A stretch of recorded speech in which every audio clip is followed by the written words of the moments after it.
네, 우리 다 같이 하나님 말씀 보도록 하겠습니다. 우리 다 같이 보실 하나님 말씀은 로마서 1장 17절입니다. 로마서 1장 17절 말씀을 우리 한 목소리로 읽도록 하겠습니다. 로마서 1장 17절입니다. 앞에 있는 화면에도 나오고 있으니까 우리 어린 친구들은 앞에 있는 화면을 보면서 우리 한 목소리로 다 같이 읽도록 하겠습니다. 로마서 1장 17절 다 같이 읽겠습니다. 시작. 복음에는 하나님의 의가 나타나서 믿음으로 믿음에 이르게 하나니 기록된 바 오직 의인은 믿음으로 말미암아 살리라 함과 같으니라. 아멘. 네, 우리는 지금 사도신경을 계속 나누고 있습니다. 우리가 사도신경으로 신앙을 고백하며 우리의 믿는 바를 이야기할 때 그 믿는 바가 무엇인지를 명확히 알고 고백하기 위해 사도신경을 함께 나누고 있습니다. 오늘은 지난 시간에 이어서 예수님이 하늘에 오르신 후에 거기로부터 살아있는 자와 죽은 자를 심판하러 오신다는 내용에 대해서 여러분과 함께 나누고자 합니다. 오늘 설교의 제목이 뭐냐면 나는 예수님이 산자와 죽은 자를 심판하기 위해 오심을 믿습니다입니다.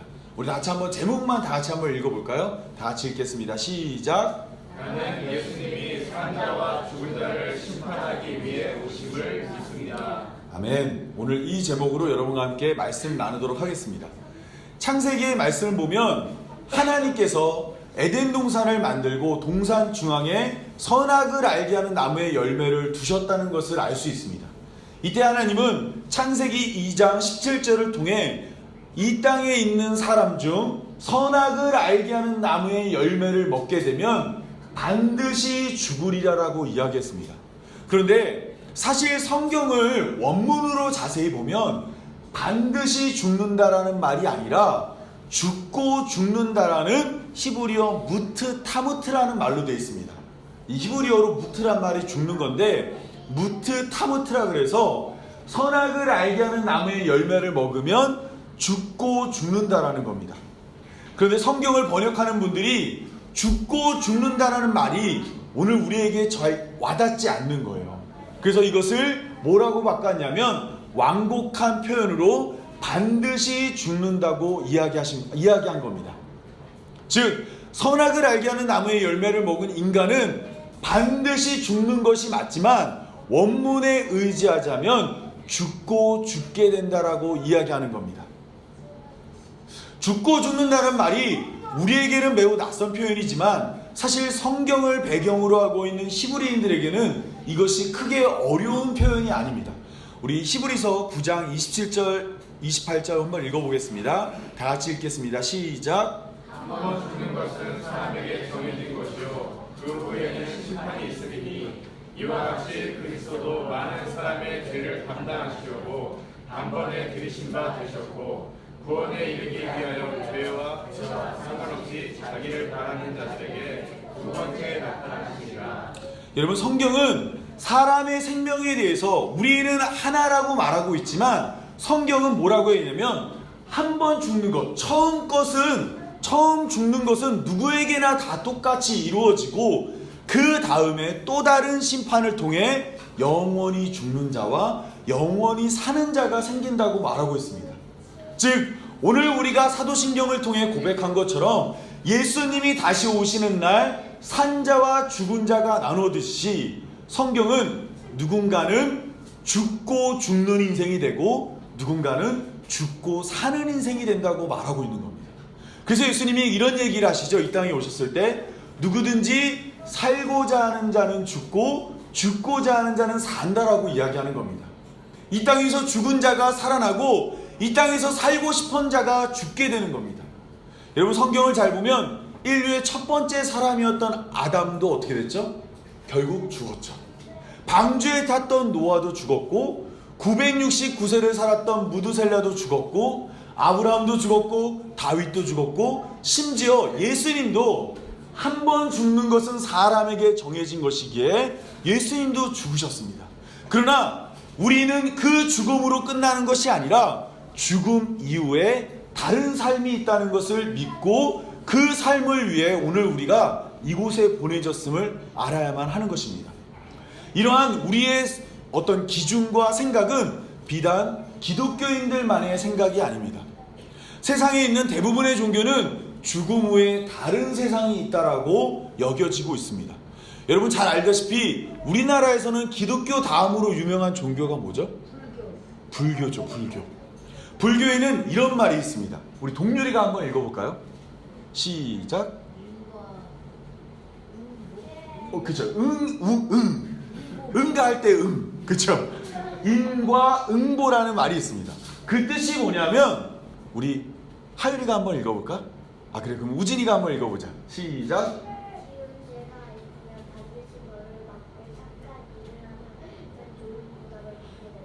네, 이게 바로 뭐냐면 인과응보입니다. 뭐냐면 죄를 지은 사람은 반드시 그것에 응하는 벌을 받게 되고, 착한 일을 하면 그것에 응하는 어떤 선한 보답을 받게 된다는 것이 오늘날 우리가 알고 있는 대부분의 종교의 모습입니다. 특히 불교는 이러한 모습을 잘 보여주고 있고, 인과응보라는 말 자체가 사실은 불교에서 나온 불교의 용어인 겁니다. 즉 모든 것에는 원인이 있다라고 이야기하는 거예요. 그러면 불교에서 말하는 극락에 가거나 불교에서 말하는 좋은 곳에 가기 위해서는 어떠한 것을 기준으로 그들이 좋은 세상에 가게 될까요? 이 땅에서 선한 일을 많이 하면 죽은 후에 좋은 곳에 가거나 좋은 사람으로 환생하는 겁니다. 그런데 만약 이 땅에서 나쁘게 살면 죽은 후에 어떻게 돼요? 좋은 곳에 못 가고 다음 생에 뭐로 태어나요? 개나 고양이나 짐승이나 벌레나 아니면 사람 중에서도 악한 자로 태어나는 겁니다. 그래서 불교에는 오늘 나의 자리가 지난 나의 삶의 결과이고, 오늘 나의 삶이 다음 생을 결정하는 거니까 그들에게 있어서 선하게 사는 것, 바르게 사는 것, 착하게 사는 것이 매우 중요한 겁니다. 왜냐하면 오늘 여기서 내가 바르게 살아야 죽은 후에 어딜 가요? 좋은 곳에 가는 겁니다. 혹은 다시 환생할 때 좋은 사람으로, 빌 게이츠로 환생하거나 돈이 많거나 여유 있는 사람으로 환생한다고 믿고 있기 때문입니다. 그렇다면 불교만 아니라 이슬람, 천주교, 그리고 그 외에 있는 수많은 종교들이 어떨까요? 그 모든 종교들도 다 똑같습니다. 뭐냐면 오늘 여기서의 삶을 바탕으로 다음 생을 천국으로 가느냐 지옥으로 가느냐를 결정한다라고 이야기합니다. 오늘 우리에게 주어진 구약 성경의 표면적인 모습도 이와 같습니다. 하나님은 에덴 동산에서 선악을 알게 하는 나무의 열매를 먹으면 아담에게 반드시 죽는다, 정령 죽는다고 이야기했죠. 즉 아담의 삶이 그의 다음 생을 결정하는 기준이 되었던 겁니다. 또 출애굽하고 있는 이스라엘 백성들에게 하나님은 너희가 내 말을 잘 듣고 지키면 내 백성이 되고, 그렇지 않으면 내 백성이 안 된다고 말한 후에 광야에서 무려 40년 동안 그들을 바라보는 겁니다. 하나님의 뜻대로 살았나 하나님의 뜻대로 살지 않았나를 관찰하고, 그들에게 그렇게 하나님의 뜻대로 살았으면 어디에 넣어주냐면 하나님이 다스리는 약속의 땅에 넣어주고, 만약에 그들이 하나님의 뜻대로 안 살았으면 그 땅에 들어갈 수 없게 되는 겁니다. 구약의 표면적인 모습에는 바로 이와 같이 인과응보의 모습이 나타납니다. 그리고 여러분, 크리스마스가 되면 여러분이 제일 기다리는 게 뭐예요? 산타죠. 그럼 산타의 모습에도 인과응보의 모습이 있습니다. What we want to do for you right now is what we think is a pretty stellar rendition of Santa Claus Has Come to Town. You ready? Let's do it.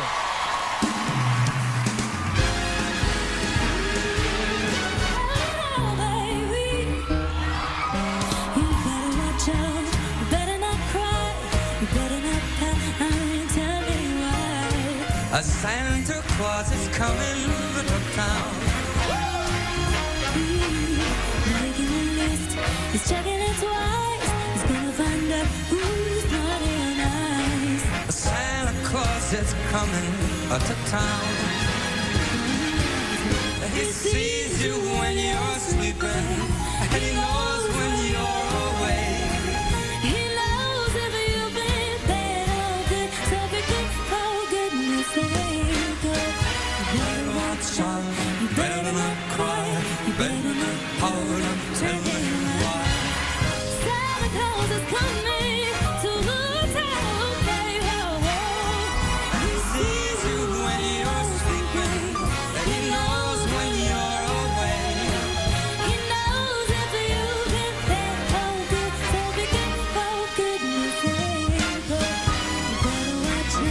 You better not cry. You better not run. Tell me why. Santa Claus is coming to town. Santa Claus is coming to town. Santa Claus is coming to town. Santa Claus is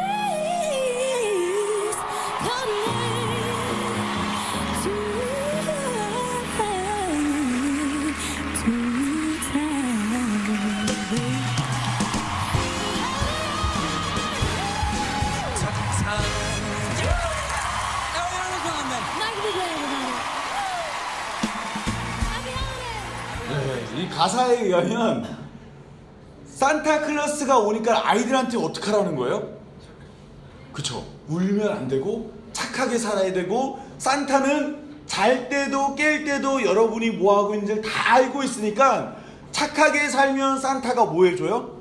선물 주고 착하게 안 살면 산타가 뭘 줘요? 선물을 안 주니까 인과응보의 모습으로 이 크리스마스에 여러분 착하게 살라고 말하는 게 이 산타클로스의 모습이었습니다. 이거는 영어가 아니라 우리나라 노래에도 잘 나와 있습니다. 저희 아들이 어렸을 때 울면 안 돼를 울간대 울간대라고 불렀거든요. 그런데 울면 안 돼 울면 안 돼 산타 할아버지는 우는 애들은 뭘 안 줘요? 선물을 안 주는 거예요. 그리고 산타 할아버지는 알고 계신데 산타가 마치 하나님처럼 모든 걸 알고 계세요. 누가 착한 애인지 나쁜 애인지 오늘 밤에 다녀가신대. 잠잘 때나 일어날 때 짜증날 때 장난할 때도 산타 할아버지는 모든 것을 알고 계신대.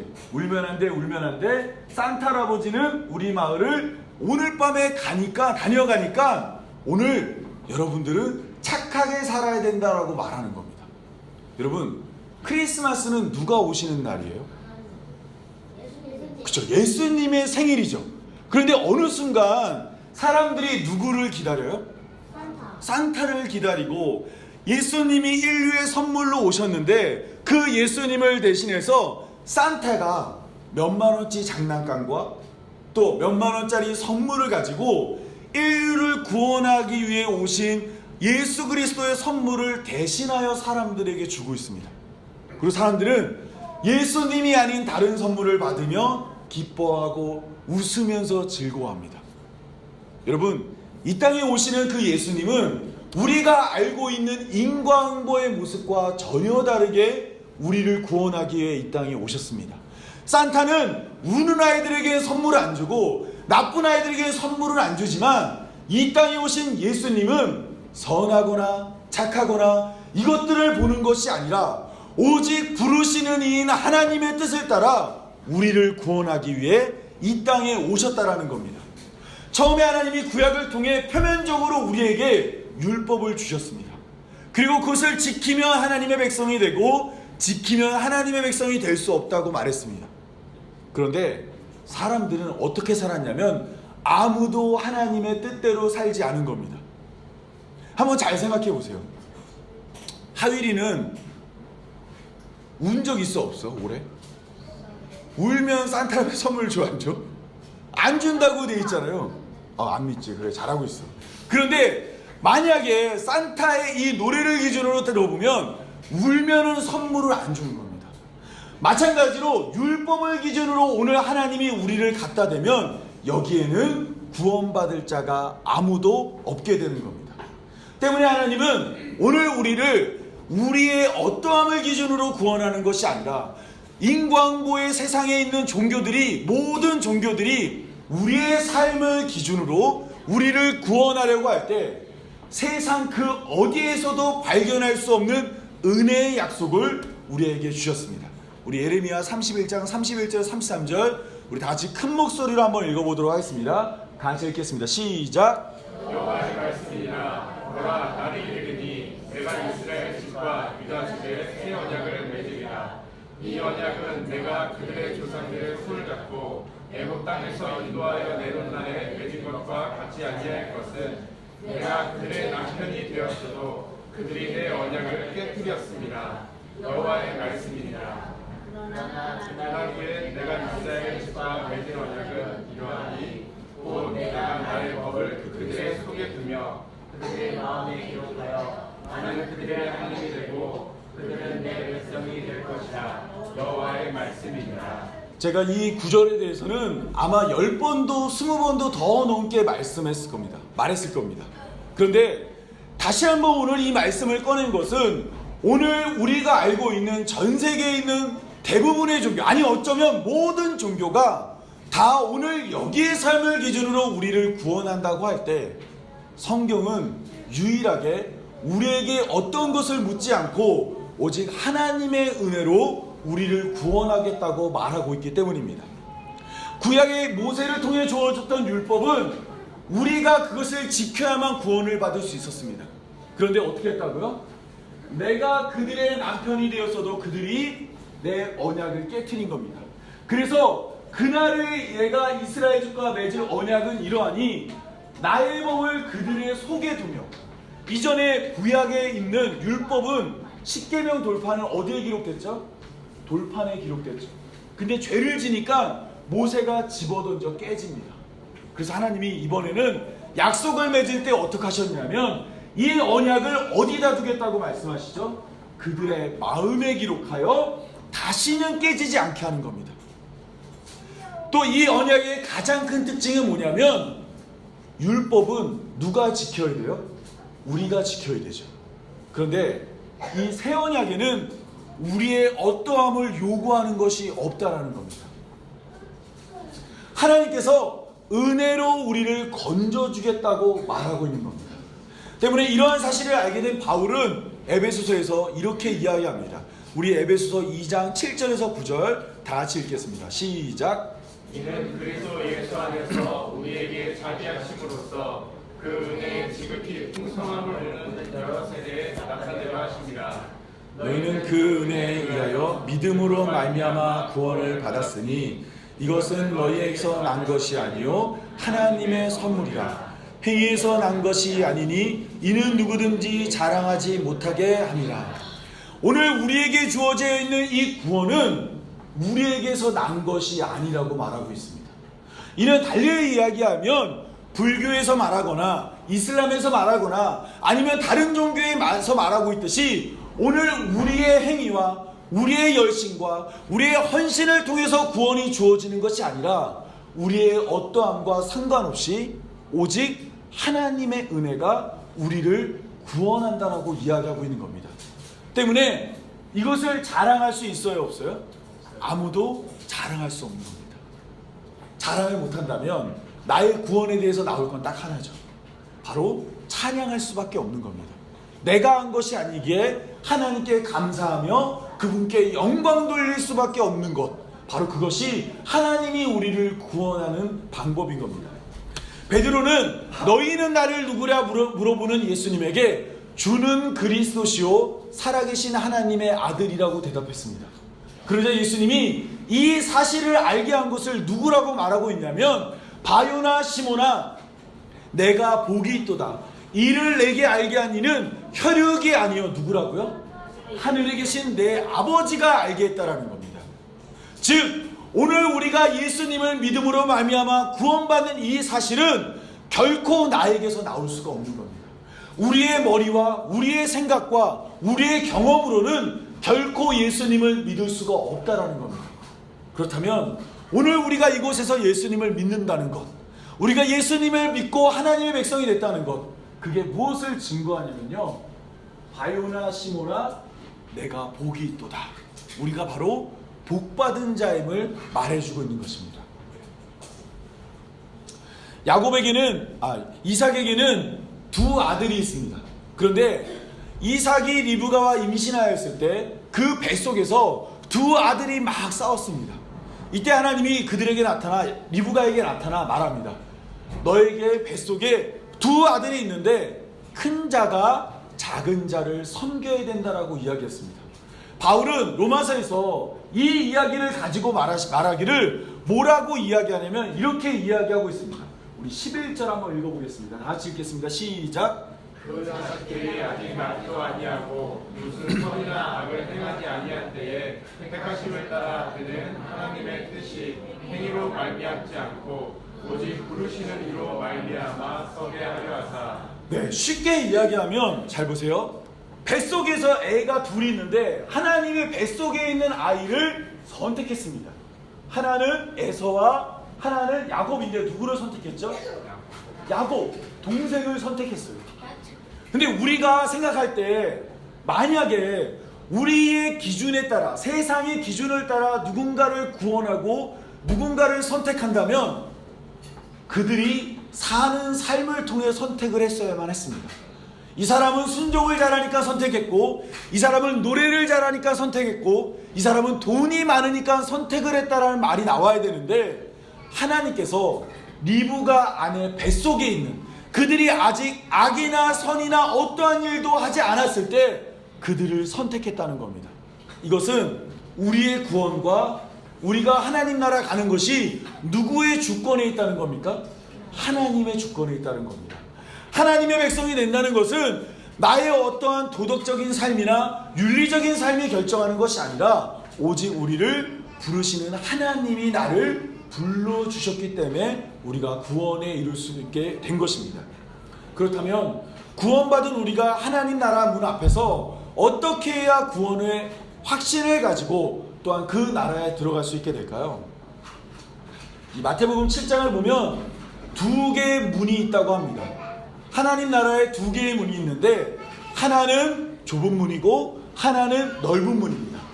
좁은 문은 길이 협착하여 찾는 사람이 적고 넓은 문은 찾는 사람이 많다고 했습니다.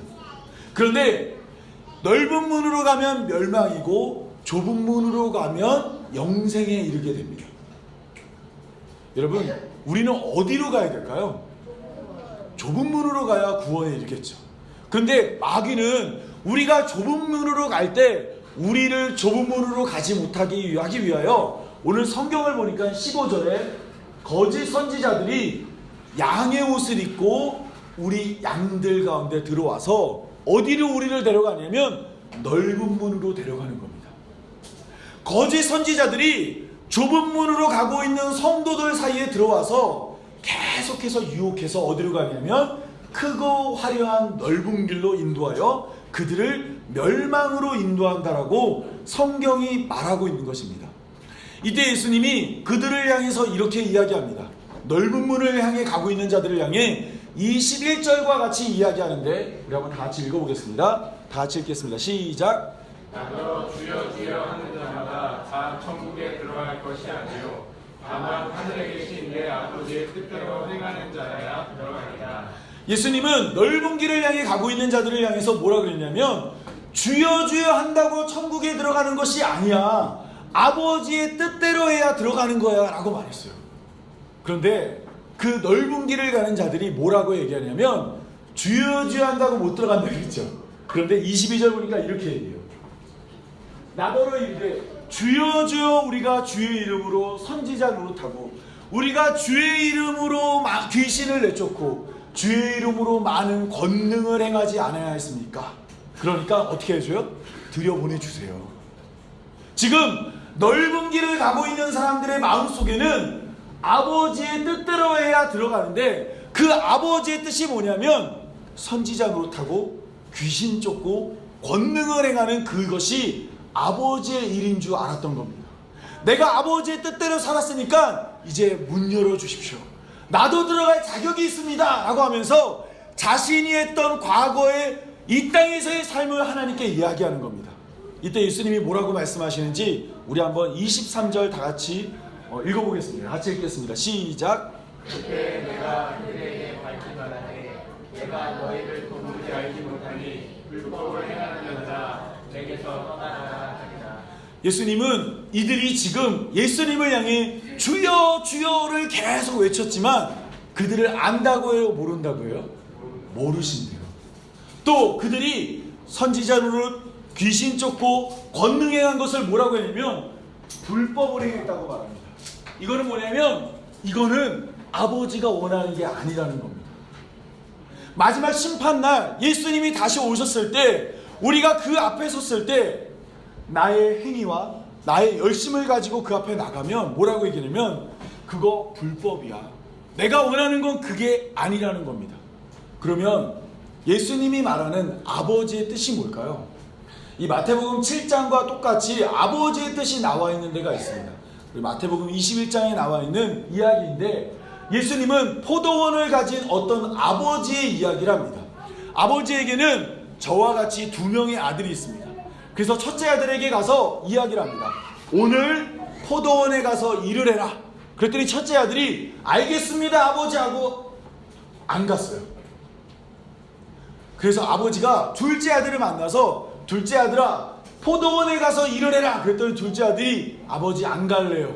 그러다가 후에 뉘우치고 포도원에 가서 일을 했습니다. 예수님이 종교 지도자들에게 물어봅니다. 이 둘 중에 누가 아버지의 뜻대로 했냐고 물어보신 겁니다. 둘 중에 누가 아버지의 뜻대로 했어요? 첫째예요? 둘째예요? 둘째가 아버지의 뜻대로 했죠. 예수님은 이 이야기를 마치자마자 이렇게 이야기합니다. 내가 진실로 너희에게 이르노니 세리들과 창녀들이 너희보다 먼저 하나님 나라에 들어가리라.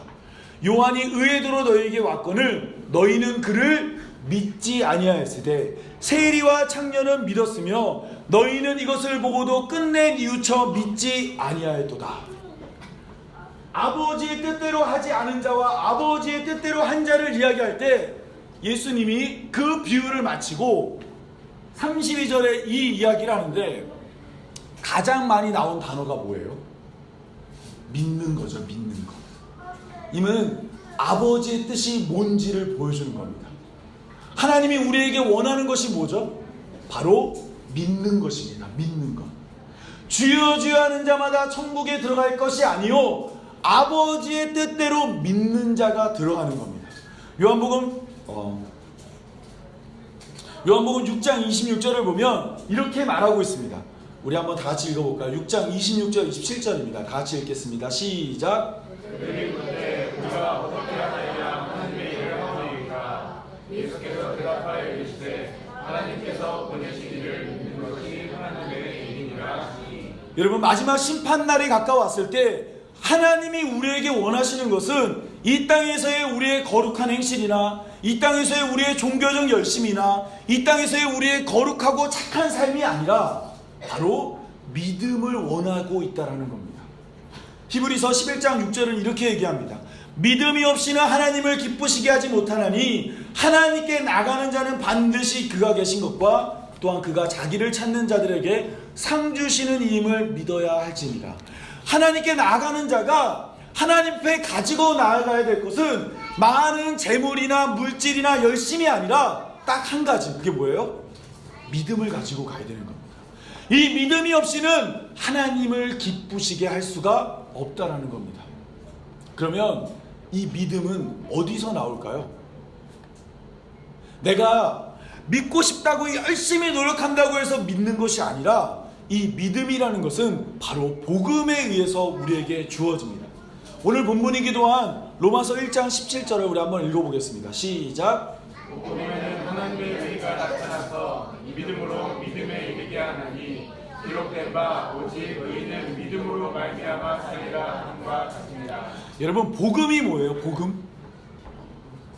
볶음 말고 복음. 복자가 뭐죠? 좋은 음성, 소리. 그래서 영어로는 이게 굿뉴스, 좋은 소식이라는 거예요. 과연 우리에게 좋은 소식이 뭐죠? 죄로 인해 죽을 수밖에 없는 우리들을 위해 예수님이 오늘 이 크리스마스와 같이 이 땅에 오셨다라는 사실입니다. 여러분 이 복음에는 뭐가 나타나냐면 예수님이 이 땅에 오셨다라는 그 복음에는 하나님의 의가 나타나요. 이 하나님의 의라는 것은 뭐냐면 하나님이 구약에서 예수님을 보내주시겠다고 끊임없이 약속해 주셨습니다. 유월절을 통해 약속하셨고 안식일을 통해 약속하셨고 노아의 방주를 통해 약속하셨고 아브라함, 이삭, 야곱 그 외 수많은 사람들에게 역사와 사건과 이름과 지명과 배경을 통해 끊임없이 예수님을 보내주시겠다라고 이야기했습니다. 그리고 이 땅에 예수님이 직접 오셨습니다. 여러분 바로 이 사실을 믿는 자는 그 믿음으로 말미암아 다시 오실 예수님을 바라보게 되는 겁니다. 구약에서 약속했고 신약에서 예수님이 오셨어요. 그리고 예수님이 이 땅에서 하늘로 올라가시면서 마지막에 뭐라고 말씀하셨죠? 올라간 모습 그대로 다시 내려오겠다 그랬죠. 즉 구약에서 보내준다고 했던 그 예수님이 오셨음을 믿는 자들은 이제 다시 오겠다라는 그 약속도 믿고 살아가는 겁니다. 때문에 바울이 이야기합니다. 기록된 바 의인은 믿음으로 사는 겁니다. 즉 예수님이 십자가에 달려 죽으시고 우리를 위해 이 땅에 오셨다라는 것을 믿는 자는 예수님이 다시 오심도 믿음으로 말미암아 그 믿음으로 하나님 앞에 나아가는 자, 곧 그 믿음으로 살아가는 자가 된다라고 말하고 있는 겁니다. 이제 충격적인 사실 뭐냐면 말씀을 맺겠습니다. 네, 마지막 사건 하나를 이야기하고 우리 호소가 드디어 복음을 접한 것 같이 기뻐하는 모습을 보이는데, 하지만 마지막 사건이 굉장히 깁니다. 뭐냐면 마태복음 25장을 보면 마지막 날 예수님이 이 땅에 오실 때의 이야기를 제자들이 24장에서 물었고 예수님이 그날에 대한 이야기를 하면서 마지막 이야기로 이렇게 이야기합니다. 우리 31절부터 한번 읽어보겠습니다. 33절까지 읽겠습니다. 시작. 인자가 자기 영광으로 모든 천사와 함께 올 때에 자기 영광의 보좌에 앉으리니 모든 민족을 그 앞에 모으고 각각 구분하기를 목자가 양과 염소를 구분하는 것 같이 하여 양은 그 오른편에 염소는 왼편에 두리라. 네, 이 말씀이 뭐냐면 예수님이 마지막 날 다시 이 땅에 내려올 때 세계에 있는 모든 사람들을 목자가 양과 염소를 구분하듯 구분한다고 말하고 있습니다. 이때 양은 어디에서요? 오른편, 염소는 왼편에 있습니다. 그렇게 세워놓고 이 임금이 이야기를 합니다. 뭐라고 얘기하냐면 이 오른편에 있는 양들에게 이렇게 말합니다. 내 아버지께 복받을 자들이여. 아까 우리 복받은 자가 누구였어요? 믿는 자가 바로 복받은 자였죠. 즉 내 아버지께 복받을 자들이여 나와 창세로부터 너희를 위하여 예비된 나라를 상속받으라 라고 이야기해요. 너 이제 어디 가는 거야 이 사람이요? 아까 죽고 그 다음 심판이 있는데 그 심판 때 오른쪽에 있는 사람들은 어디 가냐면 천국에 가는 겁니다. 그리고 그 이유를 이렇게 설명합니다. 내가 줄일 때에 너희가 먹을 것을 주었고 목마를 때에 마시게 하였고 나그네 되었을 때에 영접하였고 헐벗었을 때에 옷을 입혔고 병들었을 때에 돌보았고 옥에 갇혔을 때에 와서 보았느니라 라고 말하는 거예요. 내가 힘들고 어려울 때 네가 도와줬잖아. 그러니까 너는 창세로부터 예비된 그 나라에 들어가 라고 얘기해요. 그러면 우리 같으면 어떻게 할까요? 아이고 넙죽 감사합니다 하고 들어가야 되는데 이 의인들이 이렇게 이야기합니다. 주여 우리가 어느 때에 주께서 줄인 것을 보고 음식을 대접하였으며 목마르신 것을 보고 마시게 하였나이까? 어느 때에 나그네 된 것을 보고 영접하였으며 헐벗은 것을 보고 입히셨나이까? 어느 때에 병든 것이나 옥에 갇힌 것을 보고 가서 배웠나이까 하리니 이 사람들은 안 했다는 거예요. 임금을 해서 천국에 넣어주려고 하는데 아예 안 했어요. 나 그렇게 얘기해요. 그때 뭐라고 얘기하냐면 내가 진실로 너에게 이르노니 너희가 여기 내 형제 중에 지극히 작은 자에게 한 것이 곧 내게 한 것이라고 이야기합니다. 즉 오늘 이와 같이 교회 공동체 가운데서 지극히 작은 자, 우리 교회로는 서진이나 희원이 같이 작은 자에게 한 것이 키를 얘기하는 건 아니에요 여러분. 곧 내게 한 거라는 겁니다. 그래서 임금이 천국 들여보내준다는 거예요. 그리고 그 왼편에 있는 사람들 얘기가 이제 나옵니다. 자, 이게 어떻게 보니까 한쪽은 오른쪽이고 한쪽은 저한테 왼쪽인데 왼편에 있는 자들에게 뭐라고 말하냐면 저주를 받은 자들아 나를 떠나 마귀와 그 사자들을 위하여 예비된 영원한 불에 들어가라라고 이야기합니다. 그리고 그 이유를 뭐라고 말하냐면 내가 줄일 때 먹을 것을 주지 아니하였고 목마를 때 마시지 않게 하였고 나그네 됐을 때 영접 안 했고 헐벗을 때 옷 안 줬고 병들었을 때 옥에 갇혔을 때 돌보지 아니하였다라는 겁니다. 그때 44절에 뭐라고 그랬냐면 그들이 이야기합니다. 주여 우리가 어느 때에 주께서 줄인 것이나 목마른 것이나 나그네 된 것이나 헐벗은 것이나 병든 것이나 옥에 갇힌 것을 보고 공양 안 했습니까? 언제 우리가 안 돌봤습니까? 우리가 섬길 만큼 섬겼습니다 라고 이야기했어요. 그러자 이 임금이 이렇게 이야기합니다. 내가 진실로 너희에게 이르노니 지극히 작은 자 하나에게 하지 아니한 것이 곧 내게 하지 아니한 것이니라 하시니라. 그들은 영벌에 의인들은 영생에 들어가리라 하시니라. 예수님이 이 땅에 다시 오셔서 산자와 죽은 자를 심판할 때 그림이 바로 이런 모습입니다. 예수님께서 이 땅에 다시 오셨을 때 사람들을 한쪽에 다 모아요. 두 쪽으로 모아요. 각각. 한쪽은 오른편, 한쪽은 왼편입니다. 이때 오른편을 향해서 너희들 하나님 나라 들어가라 그러고, 왼편을 향해서는 너는 지옥에 들어가라 그럽니다. 지금 잘 보세요. 지옥에 들어가라라는 이야기를 들었을 때 그 왼편에 있던 사람들이 어떻게 해요? 내가 언제 그거 안 했어요? 나 했어요, 주님. 내가 지금 임금님 섬겼고, 임금님 병들었을 때 돌봐줬고, 아팠을 때 찾아갔고, 목마랐을 때 뭐 마실 거 줬고, 나도 할 만큼 했습니다. 그러니까 들여보내주세요 라고 말하며 자기 행위를 강조합니다. 그런데 반대로 오른편에 있는 사람들은 어떻게 할까요? 했다고 했는데도 뭐라 그래요? 나 안 했대요. 여러분 한번 잘 생각해 보세요. 지금 이 자리가 어떤 자리냐면 일생이 아니라 영생이 걸린 자리입니다. 여기에서 한 번만 삐끗하면 영원히 타는 불에 들어가거나 영원한 천국에 들어가는데, 지금 오른편에 있는 사람은 들어가라고 말했는데 뭐라 그래요? 나 안 했대요. 자기를 변호하고 내가 들어가야 될 이유를 어떻게든 말해야 될 자들이 자기는 안 했다라는 겁니다. 왜 이렇게 이야기할까요? 그들은 복받은 자들이에요.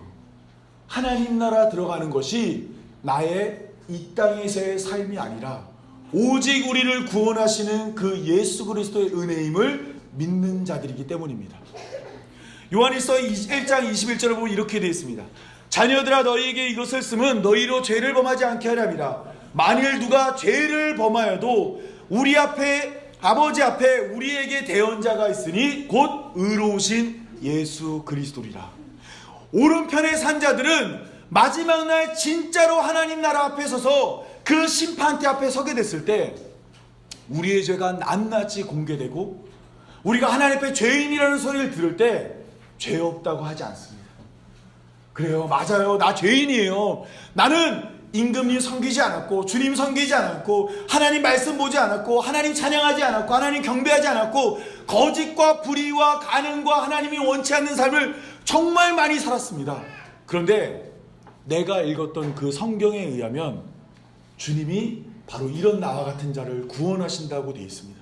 그래서 오늘 아버지 앞에 예수님과 함께 서기 원합니다라고 나아가는 겁니다. 바울은 에베소 3장 11절에서 이렇게 합니다. 우리가 그 안에서 그를 믿음으로 말미암아 담대함과 확신을 가지고 하나님께 나아가는 겁니다. 예수님이 비록 내가 죄인이지만 나를 건져주실 거야. 비록 내가 이 땅에서 많은 죄를 졌지만 나를 사랑해서 심판 가운데서 영생으로 옮겨주실 거야. 여러분, 바로 이 믿음이 우리를 구원하는 것입니다. 오늘은 크리스마스입니다. 많은 사람들이 산타? 아니 괜찮아요. 예수님? 아니 괜찮아요. 누구라도 괜찮은데, 어떤 날도 괜찮은데 뭔가를 막 기다리고 있어요. 여러분, 이때 우리가 믿고 기다리는 바를 명확히 했으면 좋겠습니다. 우리가 기다리는 것이 마치 나의 행위와 나의 열심과 나의 수고를 인정해서 구원해 주려고 하는 분이신지, 아니면 비록 내가 수많은 죄에도 불구하고 나를 건져주기 위해 이 땅에 오신 그 예수 그리스도를 기다리고 있는지 명확히 살펴봤으면 좋겠습니다. 그리고 여러분, 앞서 살펴본 것처럼 약속대로 예수님이 오셨잖아요. 그러면 하나님은 약속을 지키시는 분이에요, 지키지 않는 분이에요? 지키시는 분이죠. 그러면 다시 오시겠다라는 그 약속도 어때요? 반드시 지켜집니다. 그때까지 이 땅에서 어떻게 사냐면 성경을 통해 나를 건져주시는 그 예수 그리스도를 날마다 발견하며 살았으면 좋겠습니다. 그리고 그 굳건한 믿음을 가지고 여러분 마지막 날 진짜 무서울 거거든요.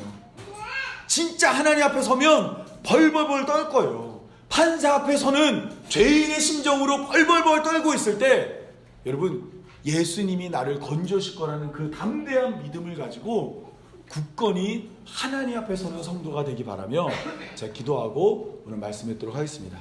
네, 기도하겠습니다.